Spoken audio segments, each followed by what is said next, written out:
Friends, உங்களுக்கு என்ன பார்க்க முடியுதான்னு தெரியல. ஆனால் நான் இப்போ ஒரு முக்கியமான விஷயம் சொல்ல போகிறேன். ராத்திரி இந்த மாதிரி பயமுறுத்துகிற மாதிரி அமானுஷ்யங்கள் இருந்தால் அது இங்கிலீஷில் என்ன சொல்லுவாங்க? கோஸ்ட். அந்த கோஸ்ட் வேர்டுக்கு ரெண்டு விதமாக யூஸ் பண்ணலாம். ஒரு கோஸ்ட் வந்து ராத்திரி இந்த மாதிரி யாராவது பேய் மாதிரி பயமுறுத்துனாங்கன்னா, why are you scaring me like you are a ghost, அந்த மாதிரி கேளுங்க. அதே சமயம் கோஸ்ட் வேர்டுக்கு இன்னொன்று இருக்குது.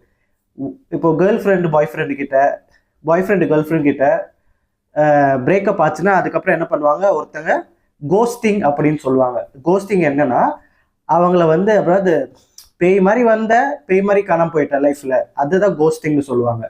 அது இன்னும் தெளிவாக சொல்லணும்னா, why have you ghosted me, you have decided to ghost me அப்படின்றாங்க. அதுக்கு என்ன அர்த்தம்னு பார்த்தீங்கன்னா, ஒரு ரிலேஷன்ஷிப்ல இருக்கும்போது ரோஸ்ட் பண்ணுவாங்க ஒருத்தங்க இன்னொருத்தங்களை செல்லமா. ஆனா ரிலேஷன்ஷிப்பை விட்டு பிரிஞ்சுட்டா இல்லைன்னா பிரியணும் முடிவு பண்ணிட்டா ஒருத்தங்க இன்னொருத்தங்களை கோஸ்ட் பண்ணுவாங்க. அதுதான் கோஸ்டிங்னு சொல்றாங்க. கோஸ்டிங்னா மாயமா மறைஞ்சிட்டீங்கன்னு அர்த்தம்.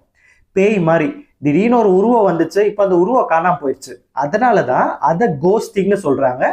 ராத்திரி பேயை பார்த்தீங்கன்னா கோஸ்ட், அப்புறம் லைஃப்ல ஒருத்தங்க திடீர்னு மாயமா மறைஞ்சிட்டாங்கன்னா அதை கோஸ்டிங் சொல்லுவாங்க.